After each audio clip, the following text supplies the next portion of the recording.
తెలంగాణ రాష్ట్ర ఏర్పాటు కోసం తుది శ్వాస వరకు పోరాటం చేసిన ఉద్యమ పితామహుడు ప్రొఫెసర్ జయశంకర్ అని మాజీ ఎమ్మెల్యే పెద్దపల్లి జిల్లా పరిషత్ చైర్మన్ పుట్టా మధుకర్ కొనియాడారు. ప్రొఫెసర్ జయశంకర్ వర్ధంతి సందర్భంగా మంతని పట్టణంలో జయశంకర్ విగ్రహానికి పూలమాలలు వేసి నివాళులు అర్పించారు. ఈ సందర్భంగా ఆయన మాట్లాడుతూ ఆనాడు ప్రత్యేక రాష్ట్ర ఏర్పాటు కోసం జయశంకర్ సారథ్యంలో మాజీ సీఎం కేసీఆర్ ఉద్యమానికి ముందుకు తీసుకువెళ్లారని అన్నారు. ప్రొఫెసర్ జయశంకర్ ఉద్యమ స్ఫూర్తితో ముందుకు వెళ్తామని, ఆయన ఆశయాలను ముందుకు తీసుకెళ్తామని ఆయన స్పష్టం చేశారు.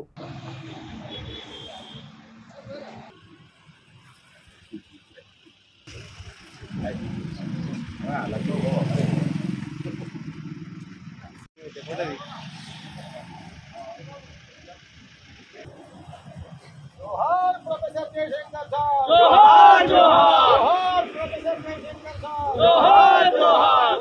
प्रोफेसर जयशंकर साहब, जोहार जोहार प्रोफेसर जयशंकर साहब, जोहार जोहार प्रोफेसर जयशंकर साहब, जोहार जोहार प्रोफेसर जयशंकर साहब, जोहार जोहार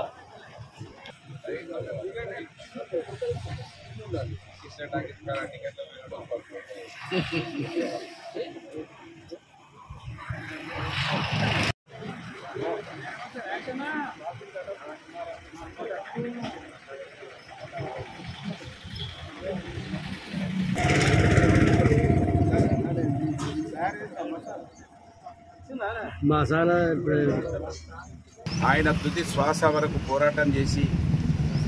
తెలంగాణను సాధించి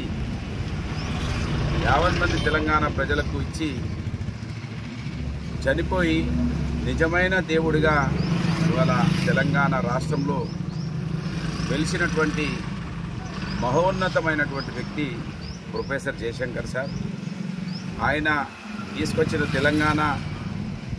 కేసీఆర్ గారి నాయకత్వంలో 10 సంవత్సరాలు సుభిక్షంగా తెలంగాణ పోరాట యోధుడే నాయకుడైతే ఏ విధంగా ఉంటుందో చూపించినటువంటి విషయం ఇవాళ ప్రజలకు అర్థమవుతా ఉన్నది. తెలంగాణ నలుమూలల ఆ రోజు ఉన్నటువంటి పరిస్థితులను చూసినటువంటి కేసీఆర్ గారు కనుక ఒక్కలు వంగిపోతున్నటువంటి ఫ్లోరైడ్ పరిస్థితులను చూసినటువంటి నాయకుడు,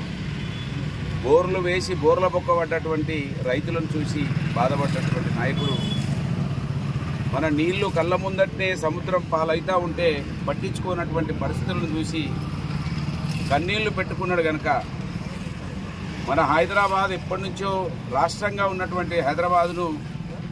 ఉమ్మడి పాలకులు పట్టించుకోలేదనే విషయాన్ని గమనించినటువంటి నాయకుడు 10 సంవత్సరాలు ప్రజలు అవకాశం ఇస్తే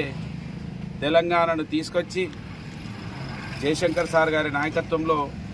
వారి సౌజన్యంతో వారి సూచనలతో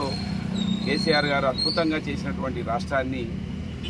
ఇవాళ మాయ మాటలు చెప్పి వచ్చినటువంటి కాంగ్రెస్ పార్టీ, అబద్ధాలు చెప్పి వచ్చినటువంటి కాంగ్రెస్ పార్టీ అనేక రకాల ఇబ్బందులు 6 నెలలుగా ప్రజలను అరిగోస పెడతా ఉన్నది. గోదావరిలో నీళ్ళు ఆపి ఇవ్వకుండా, మంచినీళ్ళు ఇవ్వకుండా, కరెంట్ ఇవ్వకుండా, పెన్షన్ ఇవ్వకుండా ఇవాళ ప్రతిరోజు ఏదో ఒక దుష్ప్రచారాన్ని చేసి ఏవైనా కళాతోరణం, కాకతీయుల కళాతోరణం తీసేస్తా, లేకపోతే జయ జయ తెలంగాణలో అనేక పదాలు తీసేసి కొత్తగా నా పేరు పెట్టుకుంటా అనే ఒక ఆలోచనతోటి ఇవాళ తెలంగాణ తల్లి విగ్రహం అంటే సోనియా గాంధీ విగ్రహాన్ని తయారు చేసి పెట్టేటువంటి కార్యక్రమం, ఆమె ముఖం వచ్చేటట్టుగా తయారు చేయడం, ఇటువంటి నీచమైనటువంటి వ్యవస్థ నడుస్తూ ఉంది కనుక ఇవాళ జయశంకర్ సార్ ఆత్మ నిజంగా శోభిస్తే విధంగా కాంగ్రెస్ పాలన కొనసాగుతూ ఉన్నది కనుక జయశంకర్ సార్ ఆశయాలు తెలంగాణ ఉద్యమకారులు మాత్రమే, తెలంగాణ సాధకులు మాత్రమే చేస్తారనేది మనకు స్పష్టంగా కనబడతా ఉన్నది.